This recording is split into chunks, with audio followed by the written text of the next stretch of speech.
All right, so guys, what we are going to do today, tomorrow, man, get the phone away, is how many of you have seen Sherlock Holmes?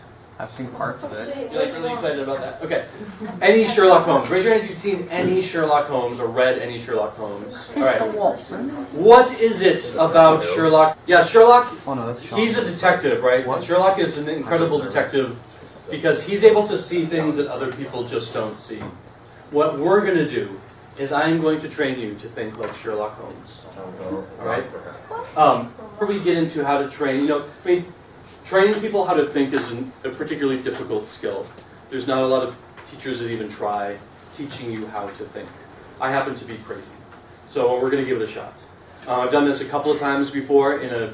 I happen to be crazy. Yes. I think we established that you were crazy. Thank you, Ethan. This has been a highly effective unit. You will be only the fourth group that's ever done this before, so you're in a very select company. So you're like you're gonna be like special forces. Are we like the Ender Game or something? This is like Ender's Game, exactly. You're gonna end up fighting off special kids. I just watched it. Alright, so the first thing we need to do though, guys, is I need you to have it tested, exactly right. So we're using the scientific method here in critical thinking. We're going to bring the scientific method to English class. Alright? So let's watch a little bit. So, I'm going to teach you how to train to think like Sherlock Holmes. So let's watch an example of Sherlock at work and see what the master does. And we're going to walk through. What does he do? So here is a little clip.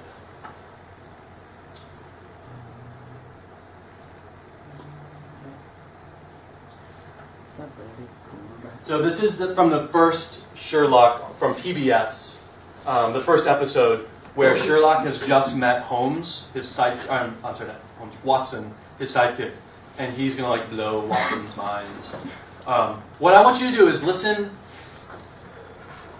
Holmes makes 3 inferences about Watson.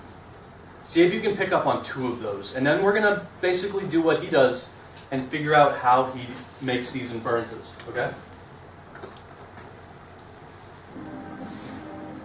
Sherlock at work. Evan, lights please. So, what was one of the inferences that Sherlock made about Watson? Kristen, say that again? His brother drinks, exactly. Watson... Alcoholic brother. Military. Hero. Okay, and then, what was the other one? Military. Military what? Doctor. Military doctor. As a therapist. Alright, these are the inferences that he makes. Yeah, he doesn't know these are true, but he can basically make really good guesses. And what we want to figure out now is, what does Holmes do in order to guess these? What's the very first thing, before Sherlock makes these amazing analyses of people, what does he have to do before that? He looks at the detail. Exactly. So the first step is, always, details. And that's what we're going to be looking at a lot today, is how do you find those small little details and what can they tell you? And then what does he do after he sees his details? Then what does he do? Put them all together and make something. Yeah, exactly. Synthesis and inference. So, let's start with the military one. What was one key detail that Sherlock used to uncover this about Watson? Oh, and what's one detail? Was it prominent tan lines or something? Yeah, okay, good. Tan line. Oh, it didn't work.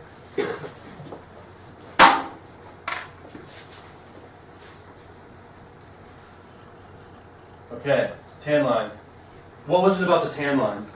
That his face was tan, but his hands weren't, so he was wearing gloves. Yeah, there you go. And if you're in the military... You have to wear long sleeves, right. Shorts. Exactly. Good, okay, what else? It led him to believe military. Didn't he have a weird twitch in his leg or something? Can you say that again? That was the way Wait he till was in the something action. happens. Yeah, yeah, like twitchy hands, maybe. Twitchy. Well, that's the whole wounded in action type thing. Right. Hem, you're back. Hi, I Hi. had some lunch with the nurse. Sorry. Oh, okay. I did have to mark you absent, so. Okay. Okay. I think they like. Okay. Okay. Someone other than Owen. What was another detail? Good. Someone other than Kristen and Owen and Cole. Wait. What? Yeah, the way he walked. Okay, what about the way he walked? You walk like a, didn't he have like a limp or something? He had a limp. Exactly. All right. Good. What else? Okay, Owen. That stuff The was way so he bad. spoke. What's that? The way he spoke. The way he spoke. And there was one other thing, really. Therapist. Well, okay, he also, yeah, he inferred he had a therapist. All right, so that's another. And how did he infer that? Because of all the other things that he has, like a warrior hero, all people have PTSD when they come back from that stuff. Okay, so he had a limp. Watson had a limp, Physical therapist. but he doesn't sit in a chair. What did that indicate to someone other than Owen? What did that indicate to him? Maddie, how would that indicate anxiety? No, my aunt Helen was in the military. When she came back, she can't sit down unless she can see all surrounding entrances. So Oh, she okay. can see where everyone is. So he won't sit down. Anybody know what it means to be psychosomatic? What? Was it? He said, which indicates that it's a psychosomatic injury. Owen, what's psychosomatic mean? It's like an injury to the way you think. It's an injury to the way you think. That's it's well said. Psychosomatic means that you have a physical injury, but it doesn't start with your body. It starts with your brain. So if you think you've broken your ankle and you start limping around, and you really can't walk on your ankle, but then you go to the hospital and they do an X-ray and there's nothing wrong with it. It's in your mind. That's psychosomatic. What's the difference between that and like a hypochondriac? Hypochondriac hears something and they think they have it. Exactly. Hypochondriacs are like, this is probably the worst century in the world for hypochondriacs because WebMD. It's like, I have the sniffles, I plug it into WebMD, and I'm like, oh my god, I've got the plague, I have Ebola, right? Everyone thought they had Ebola last year, right? How many of you thought you had Ebola last year? Kristen's like, yeah, I did. I had Ebola. Yeah, but so, you see what Holmes is doing here. The tan line, just seeing a person's tan line, could that tell you that much about them? It'll tell you a little bit about them. It can't tell you that much, though. Tells you they've been where it's warm. It tells you, right, it's been where it's warm, so Well, Afghanistan or it's Iraq. action. But you put all of these things together now. Also the way he stood in the rigid form. Right. This is synthesizing information. You're taking multiple data points and you're synthesizing it into one inference. Yeah? When does this show take place and where was Watson deployed? Like, It takes place in modern day London. and he was deployed in Afghanistan, I'm guessing. Yes. Right, that's what he said, either Afghanistan or Iraq. Was he like American or British? No, they're British. The British fought over there, too. They still are over there. Lucas? Do they ever make these guesses or like these ideas that are like wrong? Like, Sure.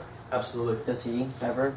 Does Owen? No, does the Sherlock Holmes? Sherlock? Yeah, he does. Absolutely. Not often, though. Yeah. But let's talk about this one's, I think, even more interesting. Watson has an alcoholic. All right, Aaliyah, what was one thing?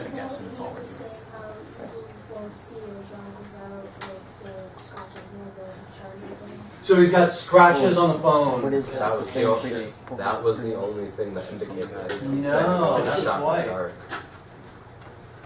It was a shot in the dark. You're right. What else was there, though? Something about the charging cord. Yeah, that was the scratches on the phone. You're right, that his hand shook. There's something else, though. How about someone who hasn't answered yet? Oh, the fact that Nope, someone who hasn't answered yet. Nope, someone who hasn't answered yet. Yeah, you got Nope, shot someone down. who hasn't answered yet. but I know the answer. Hunter, did you see anything? Do you remember anything else that was like, that told him that he didn't get along with his brother, or his brother was an alcoholic? Okay. Something about his wife. Maddie? Brothers and Whitey. Why they're not together. Why they're not together, yeah. Right. Yeah, you're right, exactly. Yeah. All right. So Sherlock does this thing. I call this mental mapping, and we're going to be playing around with this a decent amount. You're taking little bits of information and then synthesizing them together. And just so you don't think I'm crazy, this is actually literally what Sherlock Holmes does, and there's a scene in one of these little sketches, or these movies, that shows you this. So let's just watch that really quick. Sherlock calls it going to his memory palace, or his mental palace. Kristen? Don't doctors like it like You never heard of the song Hound Dog? I have. Oh, It's confused when Alright, it's so I loud. remember doing a lot of stuff like that, like, but on a much smaller scale. Like if I forget a question or something, I'll Yep. always refer like back to things right before that or something. Oh, there you go. So Sherlock does this as a memory device as well. We're not going to focus on the memory part. We're going to focus on the critical thinking part, which is, again, taking these little bits of information, moving them around, kind of like Sherlock was doing with his hands, and seeing what we can infer from those pieces of information. All right, so if you turn your sheet over to the back where it says observations and inferences, we're going to start pretty simply. So if you read on the top, it says, what does it say? It says, read the following paragraphs, and, number one, highlight key details. So I'm going to give you highlighters, or I'll have you come up for highlighters in a second. And then two, create at least two likely inferences from those details. You're going to do these in groups. So again, the first thing I want you to do, highlight the key details. Really want to focus on that. What are the key details? And then what are the inferences, at least two inferences that you could make from this scene. These are all true stories, and I'll tell you at the end how close you are. Okay, so you're going to get back in your groups, you're going to come and get a highlighter, and then you're going to do this. And I think you can do this in 10 minutes. Ready, set, go.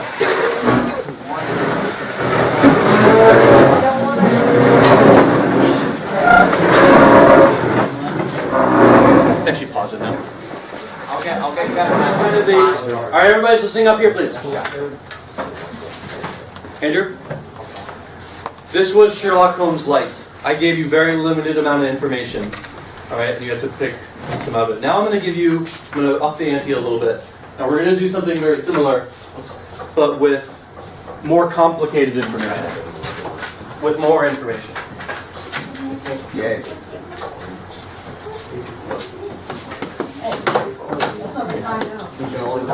Jesus Christ. Natalie. Hopefully played by Matt Damon. Natalie. That's why I didn't like. And what you're going to do here, guys, what you're all going to be doing, you're basically going to be investigative teams. Just hang on for a second. Where am I writing this? What are you guys all doing? She was gonna give me a piece of gum, but she won't. What you guys are going to be doing, you are going to be investigative teams trying to figure out anything you can about the occupants of a certain bedroom. We're going to do this one together. Okay, but I'm going to show you what you're going to do. On these white cards, everybody's looking up here, right? James, you looking up here? On these little white cards, when I give you your picture, it's not going to be this one.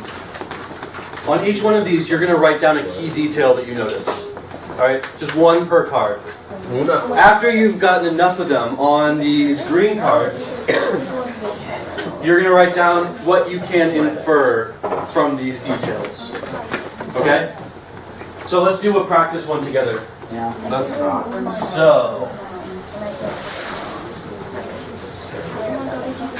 Slippery. I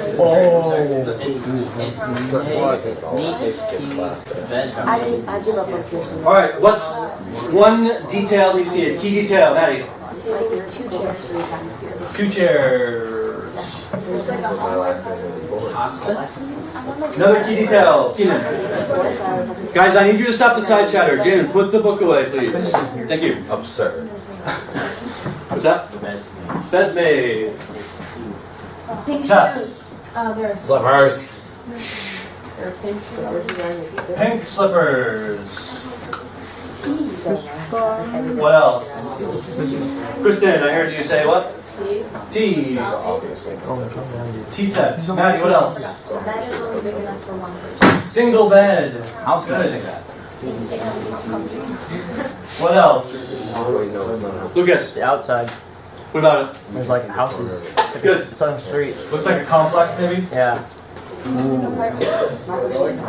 Well, The ROM is all one, like the actual walls are one color. They match. yeah, is there anything on the walls? Yeah. Wait, there's pictures in the background though. Except, there are pictures. What do the pictures look like potentially? Aaliyah? Family. It's the fan.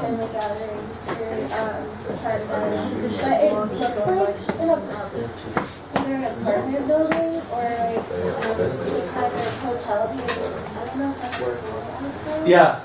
There's one other key element. I think you're spot on here. There's one other key detail. It's hard to see. What's that? There's What's a that? little black dot. No, I Is can't it figure here? out what that is. What's on the chair? It's a newspaper. It's a newspaper. Can't see that far. Alright. Going back. How many of you read newspapers? No one. How many of your grandparents read newspapers? Probably all of your grandparents read newspapers. I have. Based on all of this information, what can we infer about this scene, Maddie? Probably an older couple that they might not necessarily sleep in the same bed, seeing how small it is. Given by the pink slippers, it's probably the girl's bed, Yes. and this is where they meet in mornings and drink tea and have I think breakfast it's a together. nursing home. You think it's a nursing home. Why do you think that, Kaylee? Because it's like pretty and boring, and there's only one bed, but it's like, looks like it'd be for old people. And my nana lives in one, and it just pretty much looks like one. This is a picture of a nursing home. Very good. Did you take Very good. I did not take this. But the fact that there's a single bed, what does this indicate about the occupant? There's only one person. That there's one person, so what happened to their spouse? Dead. They passed away. We know they're elderly because They're dead. family picture, tea set, and pink slippers. You see how this one thing doesn't, like, listen, do pink slippers equal old person? No. No, they don't equal old person. How about pink slippers, tea set, family album, and newspaper all together? It kind, you see what we're doing there? From here, the picture also looks black and white. Isn't this crazy? I mean, those This is, guys, this is the synthesis. We're synthesizing information now, okay? What you're gonna do. Oh, and you had one last thing? You could also infer that they're old because from this angle, one of the pictures on the windowsill looks a little black and white. Ah, there you go. Yeah, black and white picture. Very good. What I'm going to do, guys, I'm going to give you a picture. I'm going to give you a magnifying glass. And I'm going to give you note cards. Again, on these white note cards, what you're going to do is write down details, key details. On the green ones, you're going to write down what you can infer. You have to figure out. Okay, the white cards are for like So, details, here, bring it closer. and like Here, can I just the three cards that run on after the The suitcase. I was like one person. These are full suitcases. So, on these white Those are cards, soft just write them down. tops, so they're That's not in the boxes. like I know like things in the room. I see what it is. It's a light. For like It's a group. Could have been her boyfriend. maybe they haven't gotten. Could be a tomboy. See the box right here? What I want you to do again, look at details. What details can you pick out? Why do you think it's a guy? There's a lamp though. It doesn't matter. It's just like different. I don't know. Alright, so guys, on these white cards, this is where you're writing the details. One for white card. Because then you can mix and match them in order. It is most likely. Guys, first of all, what I want you to do is we're going to start with the details. Starting to see some themes here. So that's where I want you to make some influence. Okay, so What are some details that you guys have seen? Okay, so I want you to do it on these. We have evidence that's in this column. Sorry. The perfect explanation. Okay, so what is the thing you found? What are the details you found? It doesn't matter. He gave it to us, therefore, in the school program. Else it says school. Yeah. Okay. Two-person mattress. Yeah. The bed slot inside. Sleeping sofa. There's a large coffee.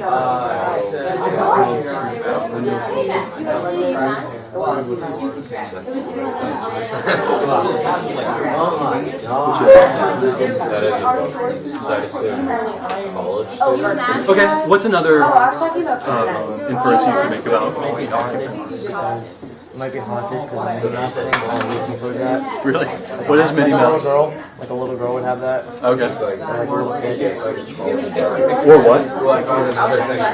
Yeah, right? Exactly. Yeah, totally. So, yeah, okay. You know, Minnie Mouse indicates that who lives there, if someone lives there. A little kid, okay. A person that lets their kid live in an environment like that is... Okay, there's some reason that they're like this. Okay, what are some options? They could be drug addicts. They could be alcoholics. Really, really young. Absolutely. Yeah, absolutely. Good. Now you're putting it together. You're squatting there. Good. Excellent. All right, guys. What we're gonna do now? You are going to lead us one at a time through your pictures. And let's see what you can infer. Let's see. Cold lights. This is going to be so much No, just the lights. Alright, who had this picture? Alright. Kaylee, Natalie, and Aaliyah. What were some of the key details that you picked out of this picture really quickly? Hold on, let's just talk about the details. Okay. Let's start with the Women's details. clothes, Good, there's women's clothes. suitcases, and boxes. Boxes, good. Asian writing on the curtains, Asian. And right? in that picture. Oh, really? Okay. Yes. Nice, I didn't catch that. and candles, and Yep. Aaliyah, what'd you have? I have the same thing you guys did.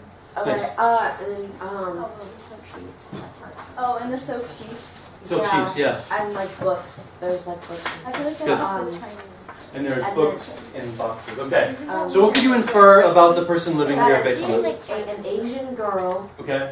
who recently moved in somewhere, Okay. How old do you think this girl is? like probably like 20s, yeah. Good. Why would you think that? Because her clothes just like... Her clothes. It's messy. It's not girls' environment. It looks like just Yeah. like little, it's not like little girls. She's college girl. she's starting to decorate, right? Yeah. But not hasn't got there. Okay. I don't think 5-year-olds put candles. She's starting to decorate. Okay. Now the candles are kind of interesting because she hasn't even unpacked any of her Maybe clothes she's yet. religious. Yeah. Could be. Yes. Brian Could be. What What? if they smell it? Or it stinks in there. Okay. Is there any That's why she other has the fan. is there any detail in here that would also tell us that this is a cheap apartment and it smells bad? Maddie? The incense burner. Incense burner. Good. There's an incense burner in the bottom. Okay. There's a fan. There's a fan. What else? Look at the carpet. Yeah, it looks old. It looks old, right? Absolutely. So what kind of apartment building is this? It's probably a cheap student apartment. Probably a cheap student apartment. So nice job. Yeah, absolutely. All right. You know, I never caught the Asian writing. All right, who had this one? I don't know, Jasmine. All right. Sarah, Jasmine, and Kristen. What were the key details you picked out here? Very good. Guys, Kristen, say it out loud. They have pictures of their family. All right. So, again, the beginning stages of your Sherlock Holmes training. It's all about observation and then inference. But I've given you things that are basically set to observe. Like those rooms, the pictures of the rooms are not moving.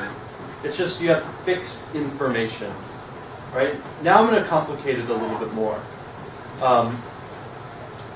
And I'm also going to give you a tip that I think will go with you for the rest of your lives about I mean, think about this. How many details are surrounding you currently? If someone was going to infer something about you, how many details are on your body right now, are on your person, that they can make inferences about you? Countless amounts. Countless. There's information surrounding us, right? We are surrounded by information. So the question becomes, like, what do we key in on? What do we look at? And science is actually going to tell us, is going to give us a key about what kinds of information to look for. And the law of inertia, which I want you to write down the definition of, is going to help us figure out what kinds of information to look for. Where should the bells start going off in our ears and say, aha, there is a clue here, there is something to key on. The law of inertia, again, this is something you'll get in science class, this is from physics. It's one of the basic laws of the universe. Anybody know who came up with it? Newton. Nice, excellent, very good. It basically says, this is a paraphrase, but I want you to write this down. An object in motion tends to stay in motion, and an object at rest tends to stay at rest until acted upon by an outside force. So what? All right, how does this relate to English class? All right. Imagine this. We're in science fiction land. We're in a galaxy far, far away in the distant, distant future, and where people have force fields that are invisible and yet highly dangerous. If you touch it, it'll like give you a shockwave, right? But you can't see it. So imagine that wall right there is one of those electric fields, and so I know that if I go and touch it, I'm gonna get zapped. But I don't want to. But you don't know. But I can't see it. I don't know it's there. So I take my little marker here. According to the law of inertia, if I throw this, what should happen? It should keep going. It should keep going. So when I throw it and it changes direction all of a sudden, what do I know? It's been acted upon by an outside force. Do I see the outside force? Yeah. If this wall's invisible, do I see the outside force? No. What do I see, Lucas? You see the reaction. I see the change. The change. Exactly, I see the change. That's what I want you to start keying in on, is when you see change in the world, that's where the bells should start going off and you should start saying, okay, there's something here, something had to have happened. So think about this. Here's another way more like closely related to your lives.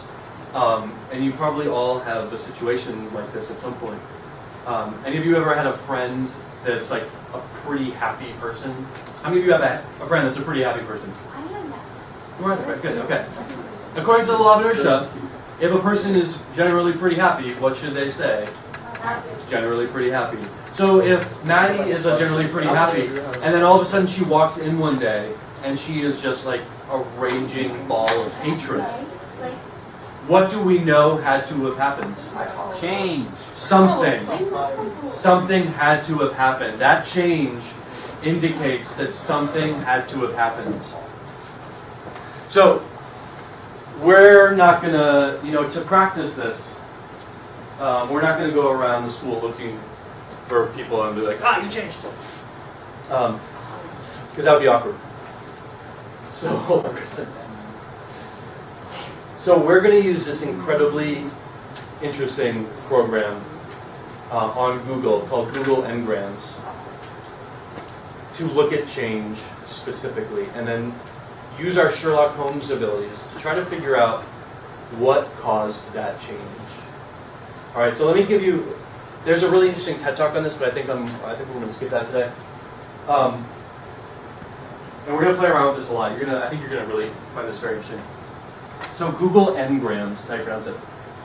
And then you should be writing this down. Yep.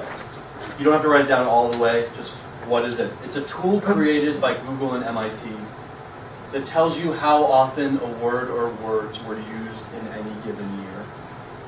And it creates a graph of those words. So it goes all the way from 1500 to 2008. You plug in any word at all, and it will tell you how often that word was used. Where's the make that? Then it won't appear. Yeah, right, exactly. If it's a non-existent word, it just won't appear. It's not that, you'll see, it's not that sophisticated a tool for how cool it is. It's pretty basic in a lot of ways. But again, it tells you how often a word or words, you can put multiple words in there, how often it was used, and then it graphs it. But the question is, kind of like, so what? What does that tell us? It does tell us their vocabulary changes, absolutely. Let's take North Korea, for example.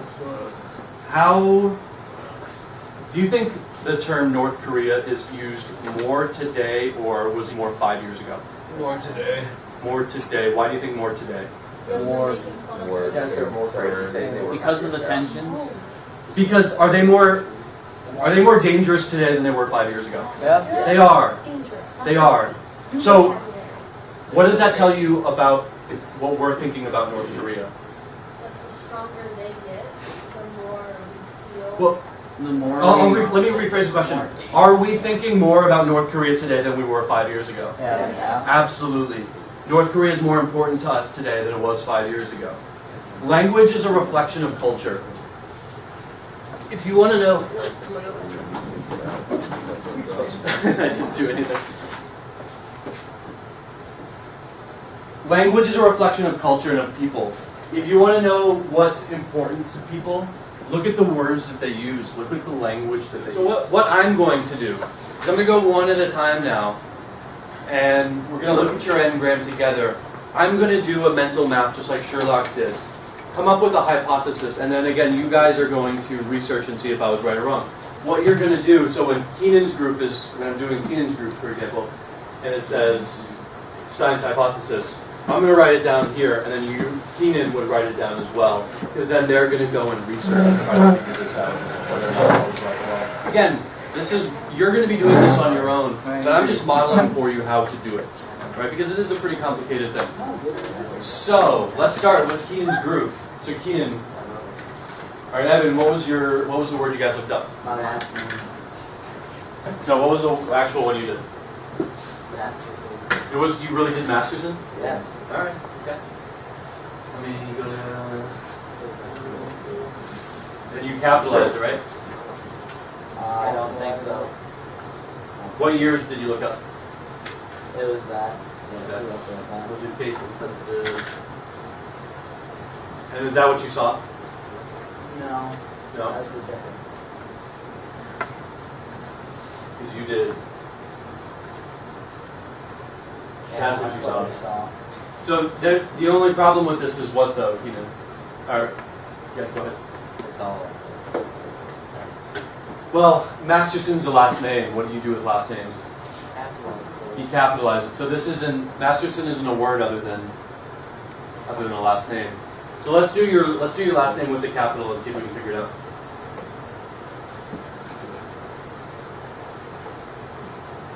Okay. So first things first. Where are we gonna look? I mean, what does the law of inertia tell us? Where does this? What stands out here as being significant? What's that? The 60s? Right here. What's like the huge jump there? Yeah, 1900 to this region right here, right? Okay. So what I'm going to do now, I'm going to make a web of associations, just things that like I can brainstorm that have anything to do with that time period or the name. All right. So 1900s. So I know. Okay. What do I think of the 1900s? I think of potato famine.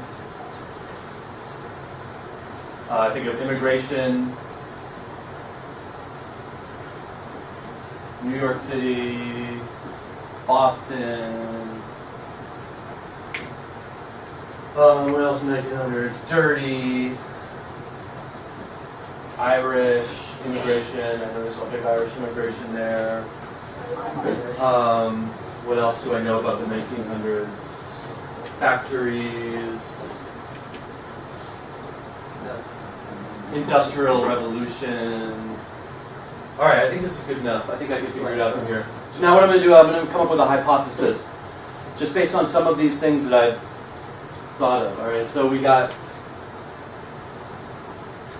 I'm going to go.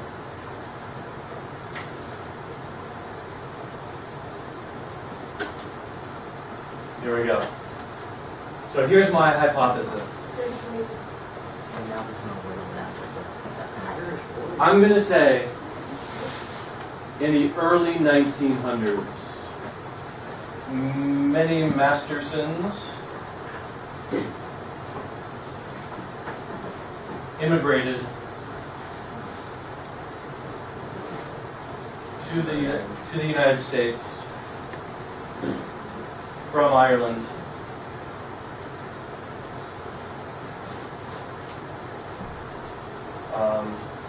Because of famine. There you go. So that's why I think Masterson spikes right then, was because there are a lot of people moving here named Masterson. That's going to be my hypothesis. So you guys, now here's the tricky part about the research. Are you just going to be able to Google why is the name Masterson increase or spike in the 1900s? Sarah, do you think there's likely that you're going to find anything like that? Absolutely not. There's a 0% chance. So you're going to have to kind of break this down. And this is why you're doing this in groups. So what are some things based on this hypothesis that you're going to have to search for? What's that?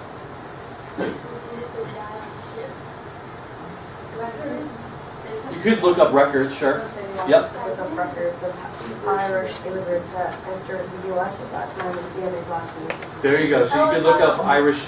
Well, first of all, could you find out, is Masterson an Irish last name? Yeah, that's me. Absolutely. So that would be. Actually, a wrong word, the definition. Yeah.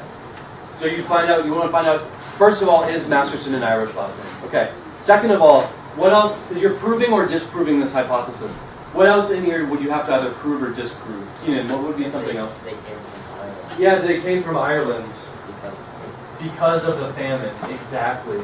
So you're going to have to break this up into parts. So maybe Evan is going to take up okay, I'm going to look up if Masterson is an Irish last name. Okay? Maybe Keenan is going to look up when was the potato famine?